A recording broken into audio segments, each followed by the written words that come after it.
So, have you ever been to a Carnegie library? How did the libraries come into being? Well, believe it or not, it all started right here. Andrew Carnegie, or Andy as his friends called him, was born November 25th, 1835, in Dunfermline, Scotland. In 1848, his family relocated for better job opportunities to Allegheny City in Pittsburgh, known today as the North Side, where we are right now. Here, Andy started working in factories. In 1850, at age 15, he met Colonel James Anderson, who served in the War of 1812. Colonel Anderson was a successful city manufacturer.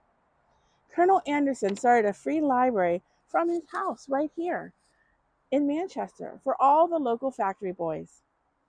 Andrew Carnegie gives Colonel Anderson credit to his Braddock Library dedication speech, stating, Colonel Anderson, having a few hundred books, gave notice he would lend these every Saturday to young boys and young men. He continued with, we obtained access to the stores of knowledge by means of this benefactor. It is from personal experience, therefore, that I feel that there is nothing human so powerful for the good. There is no benefit that can be bestowed upon a community so great as that which places within the reach of all the chief treasures of the world of books. All right here.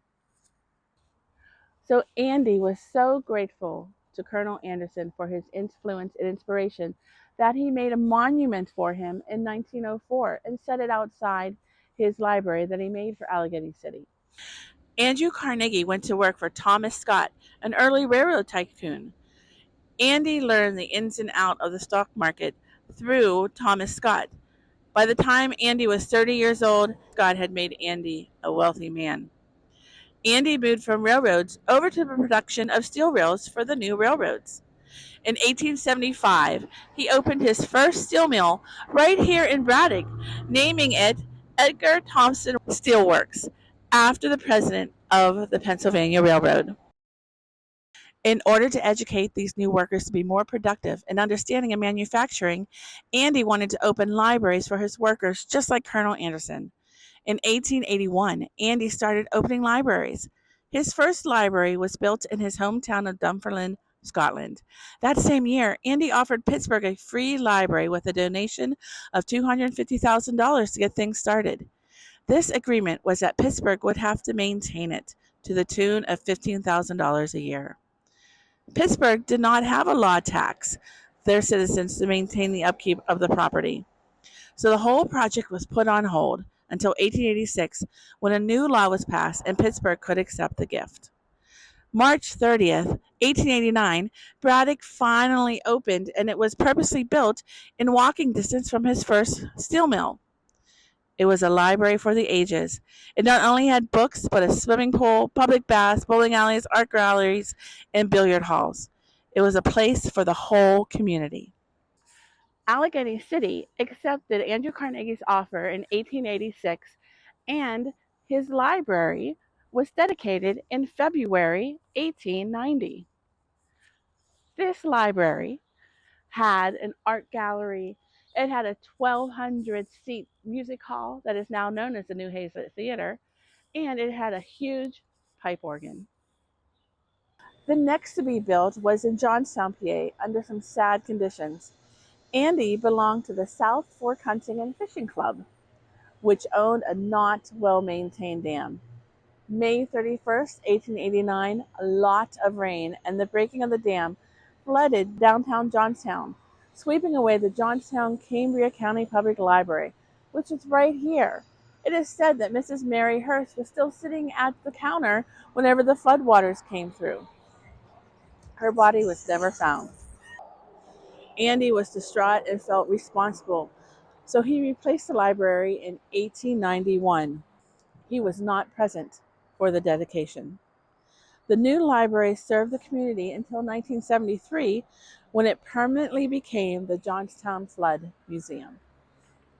This is my favorite library. This is the main library in Oakland, and as you can see, it says right above the doors, free to the people.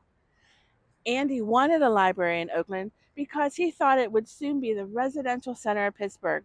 with Oakland's easy access by horse car or trolley to the downtown. Mary Shenley had donated 300 acres for a park to Oakland, just right up the street. In 1890, Andy asked for 100 acres. He only got 19, but he took it. His new library would be the best yet. Built in a Beaux Art style, it is a library, a music hall, and a museum all in one, where you can see the dinosaurs that Andrew Carnegie himself had gone out and excavated. It opened in 1895 and became the first home to Andy's latest creation, the Pittsburgh Symphony. In old pictures, you can see two original towers next to the library. Those two original towers started to look like donkey ears to Andy, so they were removed in 1907. Next came the Homestead Library in 1898. Since Andrew Carnegie owned part of the steel mill here in Homestead, he had his sights set on opening a library here from the beginning. But in 1892, the workers went on strike for better wages.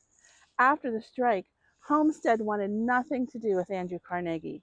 Still, 6 years later, the library opened to feelings that it was not much of a perk. So, how did this all end? In 1915, economist Alvin Saunders Johnson was asked to look into and report on how well the libraries were doing. He told the Carnegie Corporation that more focus needed to be put on training the librarians than building the libraries. So that is what Andrew Carnegie did.